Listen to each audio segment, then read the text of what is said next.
केसी वेणुगोपाल जी, सुंदरेश जी, मंजुनाथ गौड़ा जी, मधु बंगारप्पा जी, शिवर राजकुमार जी, गीता शिवर Rajkumar ji, बिलूर Gopal Krishna ji, stage पे Congress party के senior नेता, हमारे प्यारे कार्यकर्ता भाइयों और बहनों, आप सबका यहाँ बहुत बहुत स्वागत, नमस्कार। ವೇದಿಕೆ ಮೇಲಿರುವಂತಹ ಕೆಸಿ ವೇಣುಗೋಪಾಲ್ ಅವರೇ, ಸುಂದರೇಶ್, ಓಕೆ, ವೇದಿಕೆ ಮೇಲಿರುವಂತಹ ಎಲ್ಲರೇ ಹಾಗೂ ಇಲ್ಲಿ ನೆರೆದಿರುವಂತಹ ಎಲ್ಲ ನನ್ನ ಕಾಂಗ್ರೆಸ್ ಪಕ್ಷದ ಕಾರ್ಯಕರ್ತರೇ ಹಾಗೂ ಮಾಧ್ಯಮ ಮಿತ್ರರೇ, कांग्रेस की मीटिंग में मजा आता है क्योंकि यहाँ पे कोई नफरत, हिंसा की बात कभी नहीं होती। ಕಾಂಗ್ರೆಸ್ ಪಕ್ಷದ ಸಭೆಗಳನ್ನ ಆಯೋಜನೆ ಮಾಡ್ಲಿಕ್ಕೆ ಬಹಳ ಸಂತೋಷ ಆಗುತ್ತೆ. ಯಾಕೆ ಅಂತ ಹೇಳಿದ್ರೆ ಇಲ್ಲಿ ಯಾವುದೇ ರೀತಿಯ ನಮ್ಮಲ್ಲಿ ಕೋಪ ನಿಷ್ಠೆಗಳು ಯಾವುದೇ ಇರೋದಿಲ್ಲ. ಎಲ್ಲರೂ ಸಂತೋಷದಿಂದ ಭಾಗವಹಿಸ್ತಾ ಇದ್ದೀರಾ. हमारे जो कार्यकर्ता हैं वो नफरत के बाजार में मोहब्बत की दुकान खोलते हैं। ನಮ್ಮ ಕಾಂಗ್ರೆಸ್ ಪಕ್ಷದ ಕಾರ್ಯಕರ್ತರು ಯಾವುದೇ ರೀತಿಯ ಒಂದು ತುಷ್ಟೀಕರಣವನ್ನು ಮಾಡದೆ ಸಂತೋಷದ ವಾತಾವರಣ ಸೃಷ್ಟಿ ಮಾಡ್ತಾ ಇದ್ದೀರಾ. देश को जोड़ने का काम करते हैं। ದೇಶವನ್ನ ಒಟ್ಟಿಗೆ ಮಾಡುವಂತ ಕಾರ್ಯಕ್ರಮವನ್ನು ನಾವು ಮಾಡ್ತಾ ಇದ್ದೀರಾ. जहां भी जाते हैं, ನೀವು ಎಲ್ಲೇ ಹೋಗಿ हमारे कार्यकर्ता कांग्रेस पार्टी के लोगों को जोड़ते हैं, भाईचारा फैलाते हैं, मोहब्बत की बात करते हैं। ಕಾಂಗ್ರೆಸ್ ಪಕ್ಷದ ಕಾರ್ಯಕರ್ತರು ಎಲ್ಲೇ ಹೋಗ್ಲಿ ಅವರು ನಾವು ಒಟ್ಟಿಗೆ ಇರೋಣ ಹಾಗೂ ಒಟ್ಟಿಗೆ ಬದುಕೋಣ, ಒಟ್ಟಿಗೆ ಬಾಳೋಣ ಅಂತ ಒಂದೇ ಒಂದು ದೃಷ್ಟಿಯಿಂದ ನಾವು ಕಾಂಗ್ರೆಸ್ ಪಕ್ಷ ನಡೀತಾ ಇದೆ. और हम सब की रिस्पेक्ट, सबका आदर करते हैं, हर जात का, हर धर्म का, हर भाषा का, सबकी इज्जत करते हैं। ಕಾಂಗ್ರೆಸ್ ಪಕ್ಷದ ಕಾರ್ಯಕರ್ತರು ಪ್ರತಿ ಒಂದು ಜಾತಿ, ಮತ, ಧರ್ಮ ಎಲ್ಲರಿಗೂ ಒಂದು ಗೌರವವನ್ನು ಕೊಡುತ್ತಾರೆ. आप देखिए, मैं यहाँ आया और सबसे पहले मैंने जो हमारे सीनियर नेता हैं उनके नाम लिए, आपका नाम लिया।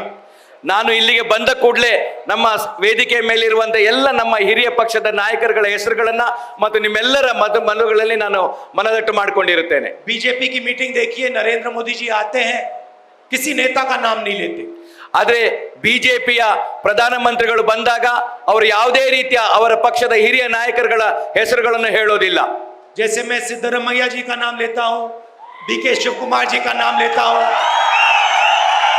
ನಾನು ನಮ್ಮ ಪಕ್ಷದ ನಾಯಕರಾದಂತ ಸಿದ್ದರಾಮಯ್ಯನವರ ಹೆಸರನ್ನ ಮತ್ತೆ ಡಿ.ಕೆ. ಶಿವಕುಮಾರ್ ಅವರ ಹೆಸರನ್ನ ನಾನು ಅವರ ಹೆಸರುಗಳನ್ನ ಹೇಳ್ತೇನೆ. ಖಾರ್ಗೆ जी की बात करता हूं, ನಾನು ಖಾರ್ಗೆ ಅವರ ಬಗ್ಗೆ ಮಾತಾಡ್ತೇನೆ. वैसे मोदी जी किसी नेता की कभी बात नहीं करेंगे। ಆದ್ರೆ ಮೋದಿ ಅವರು ಯಾವುದೇ ಅವರ ನಾಯಕರುಗಳ ಹೆಸರುಗಳನ್ನ ಅವರು ಹೇಳೋದಿಲ್ಲ. बोम्मई जी, येदियुरप्पा जी का नाम तक नहीं लेते। ಅವರು ಯಡಿಯೂರಪ್ಪ ಅವರ ಹೆಸರಾಗಲಿ ಬಸವರಾಜ ಬೊಮ್ಮಾಯಿ ಅವರ ಹೆಸರಾಗಲಿ ಅವರು ತಮ್ಮ ಸಭೆಗಳಲ್ಲಿ ಹೇಳೋದೇ ಇಲ್ಲ. जैसे वो है ही नहीं। ಯಾಕೆಂದ್ರೆ ಅವ್ರಿಗೆ ಏನೋ ಅವ್ರಿಗೆ ಗೊತ್ತೇ ಇಲ್ಲ ಅನ್ನೋ ತರ ಅವರು ವರ್ತನೆಯನ್ನು ಮಾಡ್ತಾ ಇದ್ದಾರೆ. कर्नाटक का हर व्यक्ति पूछ रहा है कि नरेंद्र मोदी जी अपने जो नेता हैं उनका नाम कभी क्यों नहीं लेते। ಕರ್ನಾಟಕದ ಜನರು ಎಲ್ಲರೂ ಕೇಳ್ತಾ ಇದ್ದಾರೆ, ನೀವು ಯಾಕೆ ಕರ್ನಾಟಕ ರಾಜ್ಯದ ನಮ್ಮ ಬಿಜೆಪಿ ನಾಯಕರುಗಳ ಹೆಸರುಗಳನ್ನ ನೀವು ಹೇಳೋದಿಲ್ಲ ಎಂದು.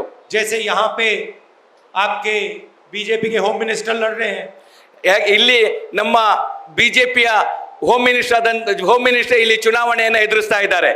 सब इंस्पेक्टर स्कैम में दबा के भ्रष्टाचार हुआ। ಸಬ್ ಇನ್ಸ್ಪೆಕ್ಟರ್ ಪೋಸ್ಟ್ ಅಲ್ಲಿ ಇಲ್ಲಿ ಅತಿ ಭ್ರಷ್ಟತೆಯನ್ನು ನಡೆದಿದೆ.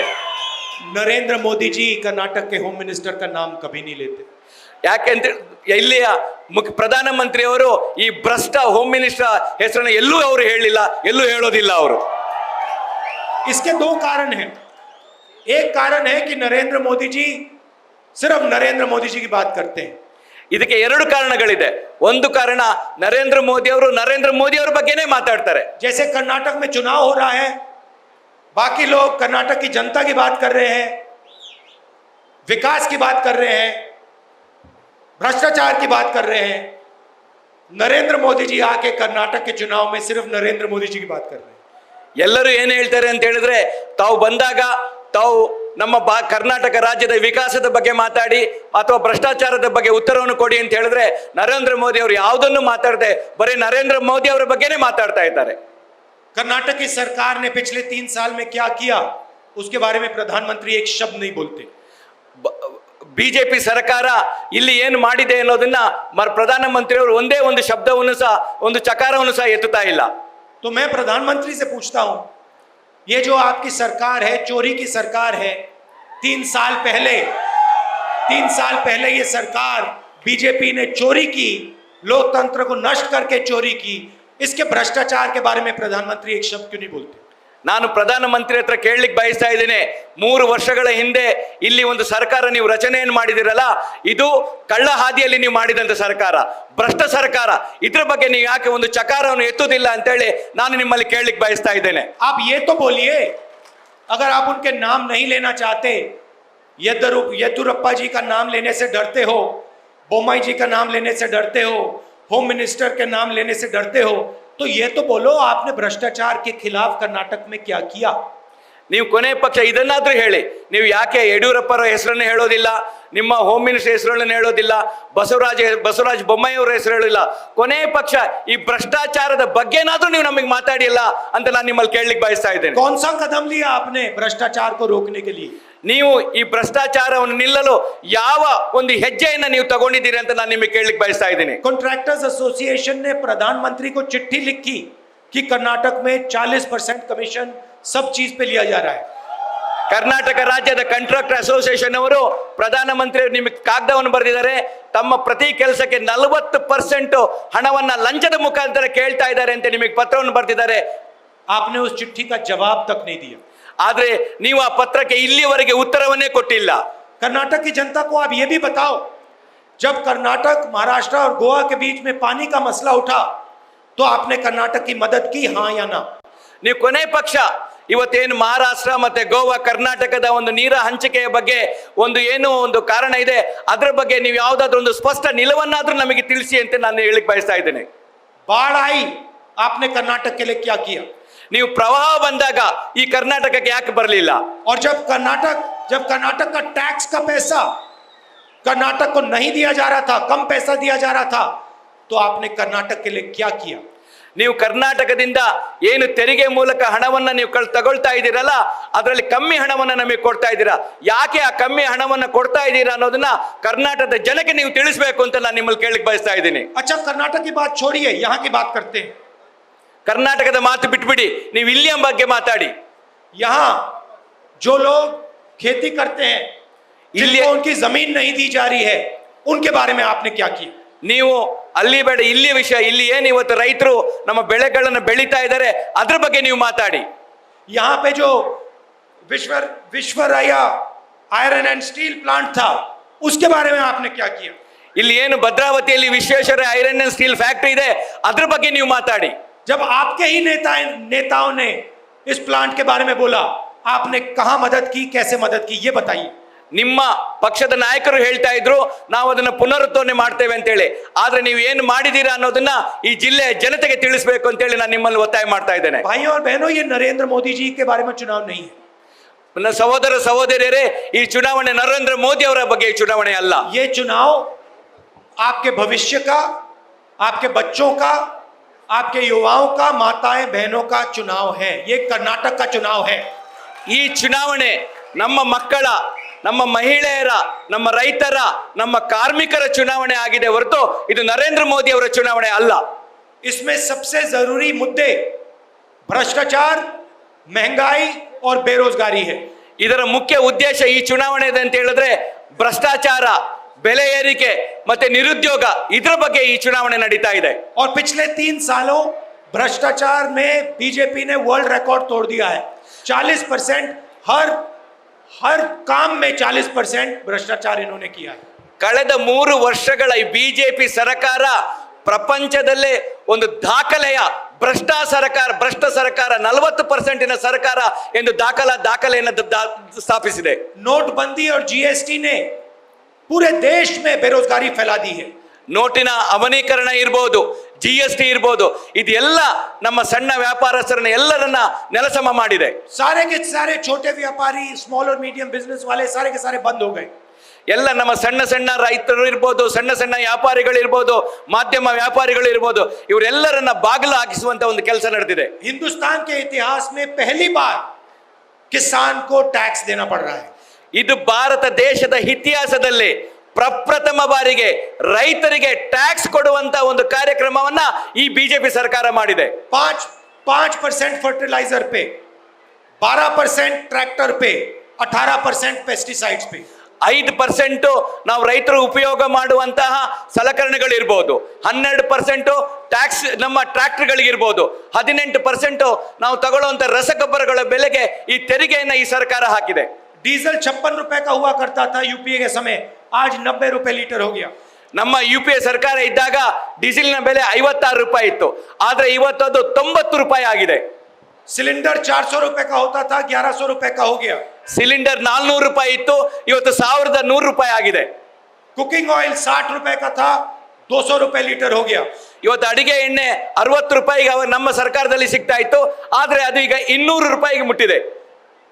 1.5 करोड़ लोगों को रोजगार खो गया. ಸುಮಾರು 1 ಕೋಟಿ ಜನಕ್ಕೆ ಇವತ್ತು ನಿರುದ್ಯೋಗಿಗಳಾಗಿದ್ದಾರೆ. 40 करोड़ लोग हिंदुस्तान में फिर से गरीबी में घुस गए.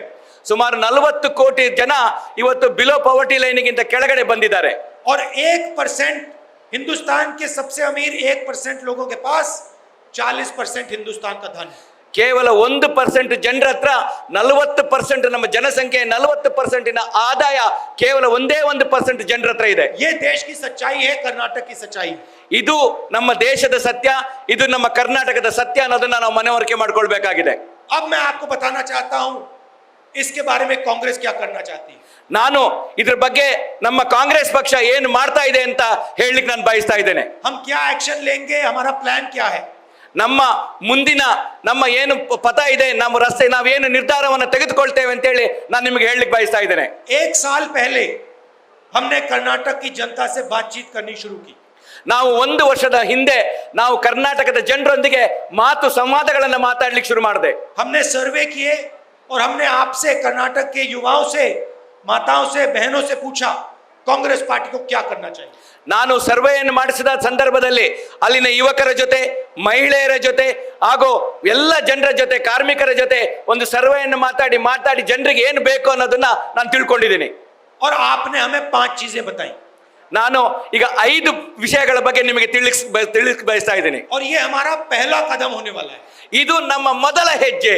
मतलब इन 5 कामों को हम पहले दिन पहली कैबिनेट मीटिंग में पास करने जा रहे हैं. ಈ ಏನು 5 ಉದ್ದೇಶಗಳನ್ನ ನಾನು ಹೇಳ್ತಾ ಇದ್ದೇನೆ, ಇದು ನಮ್ಮ ಸರ್ಕಾರ ಬಂದ ಮೊದಲ ದಿವಸದ ಮೊದಲ ಕ್ಯಾಬಿನೆಟ್ನಲ್ಲಿ ಈ ನಿರ್ಧಾರವನ್ನು ನಾವು ತೆಗೆದುಕೊಳ್ತಾ ಇದ್ದೇವೆ.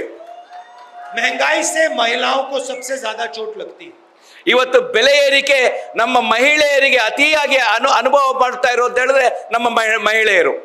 बीजेपी ने आपको 1100 रुपए का सिलेंडर दिया. ಬಿಜೆಪಿ ಸರ್ಕಾರ ನಿಮಗೆ 1100 ರೂಪಾಯಿಯಲ್ಲಿ ಒಂದು ಸಿಲಿಂಡರ್ನ ಕೊಡ್ತಾ ಇದೆ. 90 रुपए का डीजल, 100 रुपए का पेट्रोल. 90 ರೂಪಾಯಿಯ ಡೀಸೆಲ್, 100 ರೂಪಾಯಿಯ ಪೆಟ್ರೋಲ್. हम आपको गृह लक्ष्मी स्कीम देने जा रहे हैं. ನಾವು ನಿಮಗೆ ಗೃಹ ಲಕ್ಷ್ಮಿ ಅನ್ನೋ ಒಂದು ಸ್ಕೀಮ್ ಅನ್ನು ನಿಮಗೆ ಕೊಡ್ಲಿಕ್ಕೆ ಇಚ್ಛಿಸ್ತಾ ಇದ್ದೇವೆ. गृह लक्ष्मी स्कीम मतलब कर्नाटक की महिलाओं को 2000 रुपए हर महीने. ಗೃಹ ಲಕ್ಷ್ಮಿಯ ಯೋಜನೆ ಅಂತ ಹೇಳಿದ್ರೆ ಮನೆಯ ಪ್ರತಿ ಒಡತಿಗೆ ಪ್ರತಿ ತಿಂಗಳಿಗೆ 2000 ರೂಪಾಯಿ ಕೊಡೋದನ್ನ, ಜೋರಾಗಿ ಚಪ್ಪಾಳೆ ಅಂತ ಇಟ್ಟಿರಲ್ಲ,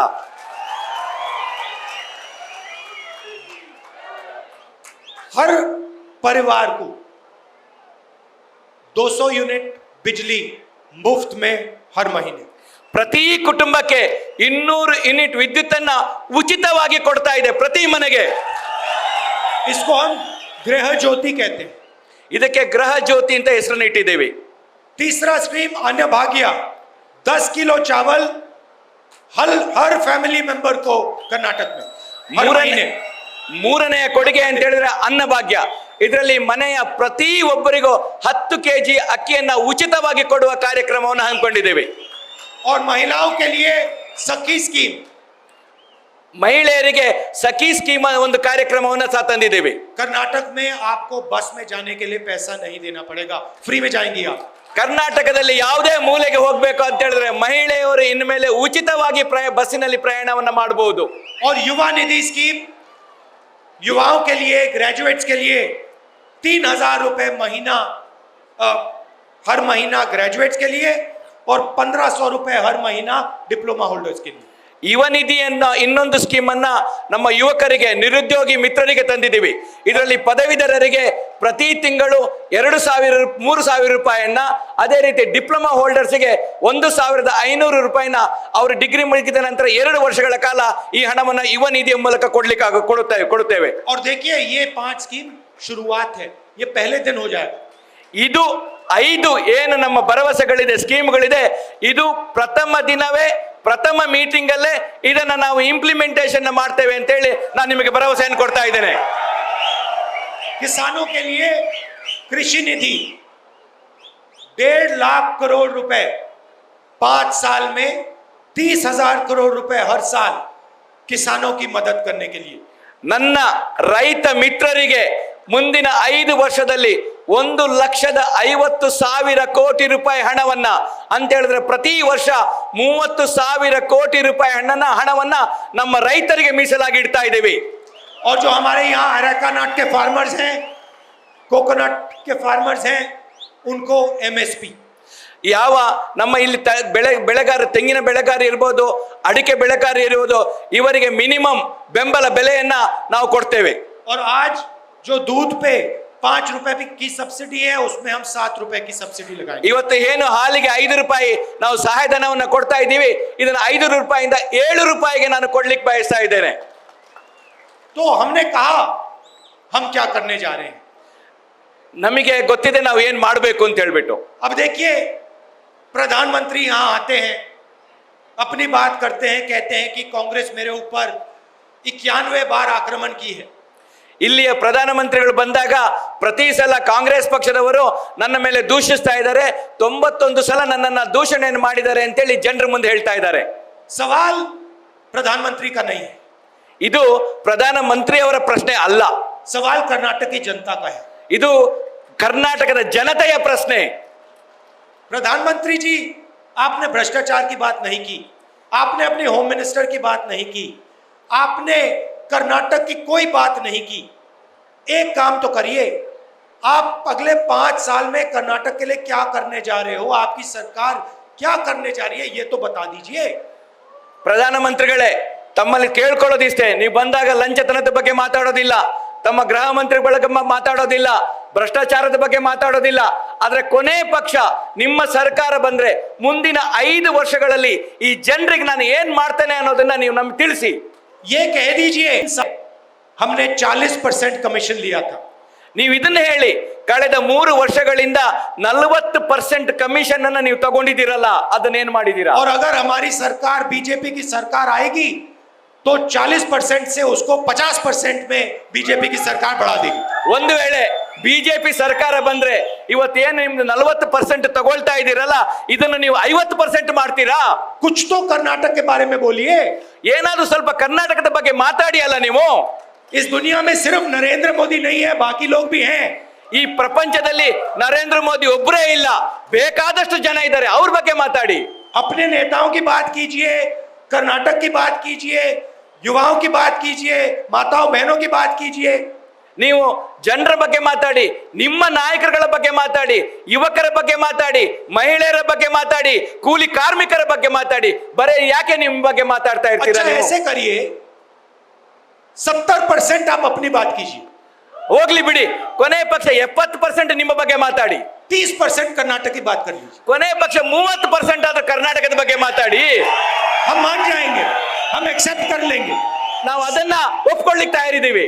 आप आधा घंटा बात करो, 1 घंटा बात करो, ನೀವು 1 ಗಂಟೆ ಬೇಕಾದ್ರೂ ಮಾತಾಡಿ, ಅರ್ಧ ಗಂಟೆ ಬೇಕಾದ್ರೂ ಮಾತಾಡಿ. 70% टाइम आप खुल के अपनी बात करो. ನೀವು 70% ನಿಮ್ಮ ಬಗ್ಗೆ ಮಾತಾಡಿ, जो बोलना है बोलो. ನಿಮ್ಗೆ ಏನು ಹೇಳ್ಬೇಕಾದ್ರೂ ಹೇಳ್ಬಿಡಿ. कांग्रेस ने मेरे साथ ये किया, वो किया, मैं बहुत उदास हूं, मेरे बहुत बड़े मित्र हैं, अदानी जी का बहुत अच्छा रिश्ता है मेरा, जो बोलना है आप बोलो. ನಿಮ್ಗೆ ಏನ್ ಬೇಕೋ, ಕಾಂಗ್ರೆಸ್ಗೆ ಬೈಬೇಕಾ ಬೈರಿ, ಏನ್ ಬೇಕೋ ಹೇಳ್ಬೇಕಾ ಹೇಳಿ. ಕೊನೆ ಪಕ್ಷ ಅದಾನಿ ನನ್ನ ಒಳ್ಳೆ ಫ್ರೆಂಡು, ನನ್ನ ಒಳ್ಳೆ ದೋಸ್ತಿ, ನಾನು ಅವನಿಗೆಲ್ಲ ಮಾಡಿದ್ದೀನಿ, ಅದನ್ನು ನೀವು ಹೇಳ್ಬಿಡಿ 70ರಲ್ಲಿ. और फिर 30% कर्नाटक के युवाओं की बात बोलो, कर्नाटक की महिलाओं की बात करो, कर्नाटक के किसानों की बात करो. आप क्या करने जा रहे हो वो बोलो. येदुरप्पा जी का नाम ले लो, बोम्मई जी का नाम ले लो. ಕೊನೆ ಪಕ್ಷ 30% ಅಲ್ಲಿ ನಮ್ಮ ಜನರಿಗೆ ಏನ್ ಮಾಡ್ತೀರಾ, ಯುವಕರಿಗೆ ಏನ್ ಮಾಡ್ತೀರಾ, ಮಹಿಳೆಯರಿಗೆ ಏನ್ ಮಾಡ್ತೀರಾ, ರೈತರಿಗೆ ಏನ್ ಮಾಡ್ತೀರಾ, ಕೂಲಿ ಕಾರ್ಮಿಕರಿಗೆ ಏನ್ ಮಾಡ್ತೀರಾ? ಕೊನೆ ಪಕ್ಷ ಯಡಿಯೂರಪ್ಪ ಬೊಮ್ಮಾಯಿ ಬಗ್ಗೆ ಏನಾದ್ರೂ ಮಾತಾಡಿ ಅಲ್ಲ. आखिरी बात, आप सब जानते हो कि पिछली सरकार चोरी की गई थी। ನಿಮಗೆ ಗೊತ್ತಿದೆ, ಕಳೆದ ಸಲದ ಸರ್ಕಾರ ಅದು ಒಂದು ಕಳ್ಳತನದ ಸರ್ಕಾರ. कांग्रेस पार्टी को सबसे ज्यादा एमएलए मिले थे, बीजेपी ने पैसा देकर भ्रष्टाचार करके आपकी सरकार चोरी की। ಕಾಂಗ್ರೆಸ್ ಪಕ್ಷದ ಜಾಸ್ತಿ MLA-ಗಳಿದ್ರು, ತಾವು ಬಿಜೆಪಿ ಸರ್ಕಾರದವರು, ಬಿಜೆಪಿ ಅವರು ನಮ್ಮ ಕಾಂಗ್ರೆಸ್ ಪಕ್ಷದ ಸರ್ಕಾರ ಸದಸ್ಯರನ್ನ ನೀವು ಕಳ್ಳತನದ ಹಣದ ಮೂಲಕ ನೀವು ಅವರನ್ನ ಖರೀದಿ ಮಾಡಿದ್ರಿ. ये फिर से सरकार चोरी करने की कोशिश करेंगे। ಇವರು ಮತ್ತೊಮ್ಮೆ ಈ ಬಿಜೆಪಿ ಅವರು ಮತ್ತೊಮ್ಮೆ ಈ ರೀತಿಯ ಒಂದು ವಾಮ ಮಾರ್ಗವನ್ನು ಅವರು ಉಪಯೋಗ ಮಾಡಬಹುದು. इसीलिए बहुत जरूरी है कि कांग्रेस पार्टी को कम से कम 150 सीटें मिले। ಇದರಿಂದ ಅತಿ ಮುಖ್ಯವಾಗಿ ಕೊನೆ ಪಕ್ಷ 150 ಸೀಟುಗಳನ್ನ ಕರ್ನಾಟಕ ರಾಜ್ಯದಲ್ಲಿ ಕಾಂಗ್ರೆಸ್ ಪಕ್ಷ ಗೆಲ್ಲಲೇಬೇಕು. नहीं तो फिर से ये सरकार चोरी करके 40% छोड़ के 50% शुरू कर देंगे। ಇಲ್ಲದೆ ಇದ್ರೆ ಈ ನಮ್ಮ MLA-ಗಳನ್ನ ಈ 40% ಲಂಚದ ಹಣದಿಂದ ಖರೀದಿ ಮಾಡಿ ಮುಂದೆ ಈ 40% ಅನ್ನ 50% ಗೆ ಅವರು ಏರಿಸಬಹುದು. किसानों का पैसा, मजदूरों का पैसा, गरीबों का पैसा फिर से चोरी कर देंगे। ಇವರು ರೈತರ ಹಣ, ಬಡವರ ಹಣ, ಮತ್ತೆ ನಮ್ಮ ಯಾರು ಕೂಲಿ ಕಾರ್ಮಿಕರ ಹಣ, ಇದನ್ನೆಲ್ಲದನ್ನ ಅವರು ಲಂಚತನದ ಮೂಲಕ ತಗೊಳ್ಬಹುದು. अच्छा एक काम कीजिए, इनको 40 नंबर बहुत अच्छा लगता है। ಇವರಿಗೆ ಒಂದು ಕೆಲಸ ಮಾಡೋಣ, ಅವರಿಗೆ 40 ನಂಬರ್ ಬಹಳ ಇಷ್ಟ. ಅವರಿಗೆ 3 साल आपको इन्होंने 40 नंबर याद दिलाया। ಕಳೆದ 3 ವರ್ಷಗಳಿಂದ 40 ನಂಬರ್ ಅನ್ನ ಅವಳು ಬಹಳ ಇಷ್ಟಪಟ್ಟಿದ್ದಾರೆ. पुलिस स्टेशन जाओ 40, ಪೊಲೀಸ್ ಸ್ಟೇಷನ್ಗೆ ಹೋದ್ರೆ 40%, सरकारी ऑफिस में जाओ 40, ಸರ್ಕಾರಿ ಆಫೀಸ್ಗಳಿಗೆ ಹೋದ್ರೆ 40%, कोई भी काम करवाना हो 40, ಯಾವುದೇ ಕೆಲಸ ಮಾಡಿಸಿದ್ರು 40%. इनको इस बार आप 40 सीटें दे देना। ಆದ್ದರಿಂದ ಈ ಸಲ ಅವರಿಗೆ ಬರೇ 40 ಸೀಟುಗಳನ್ನ ನೀವು ಕೊಡಿ. तो कहना कि आपने हमें इतनी बार 40 बोला, आपको 40 इतना अच्छा लगता है, ये लो 40 सीटें। ನಿಮಗೆ 40 ನಂಬರ್ ಬಹಳ ಇಷ್ಟ, ಯಾವಾಗಲೂ ಪ್ರತಿ ಸಲ 40 ಅಂತ ಹೇಳ್ತಾ ಇದ್ದೀರಲ್ಲ, ಹಾಗಾಗಿ ನಿಮಗೆ 40 MLA ಸೀಟುಗಳೇ ಬರಲಿ. और अंत में बंगारप्पा जी का परिवार यहाँ आया है। ಕೊನೆಯದಾಗಿ ಇಲ್ಲಿ ಬಂಗಾರಪ್ಪನವರ ಪರಿವಾರ ಇಲ್ಲಿದೆ, ಕುಟುಂಬದವರು ಇಲ್ಲಿದ್ದಾರೆ. वो गरीबों के, पिछड़ों के सच्चे नेता थे। ಬಂಗಾರಪ್ಪನವರು ಅತ್ಯಂತ ಹಿಂದುಳಿದ ಮತ್ತೆ ಶೋಚನೀಯ ಸ್ಥಿತಿಯಲ್ಲಿದ್ದವರ ನಾಯಕರಾಗಿದ್ದಂಥವರು. और वो कांग्रेस के नेता थे, ಅವರು जमीनी ಕಾಂಗ್ರೆಸ್ नेता थे। ಅವರು ಕಾಂಗ್ರೆಸ್ ಪಕ್ಷದ ನಾಯಕರಾದಂಥವರು. और हम आज उनकी याद करते हैं। ಅವ್ರು ಯಾವಾಗಲೂ ನಾವು ಅವರನ್ನ ನೆನಪು ಮಾಡ್ಕೊಳ್ತಾ ಇರ್ತೇವೆ. आप सब यहाँ आए, इसके लिए दिल से आपको धन्यवाद। ನೀವು ಇಲ್ಲಿ ಬಂದಿದ್ದೀರಾ, ನಿಮ್ಮನ್ನೆಲ್ಲದನ್ನ ನಾನು ಅಂತರಾಳದಿಂದ ನಿಮಗೆ ಧನ್ಯವಾದಗಳನ್ನ ಹೇಳಲಿಕ್ಕೆ ನಾನು ಬಯಸ್ತಾ ಇದ್ದೀನಿ. नमस्कार, जय हिंद। ನಮಸ್ಕಾರ, ಜೈ ಹಿಂದ್.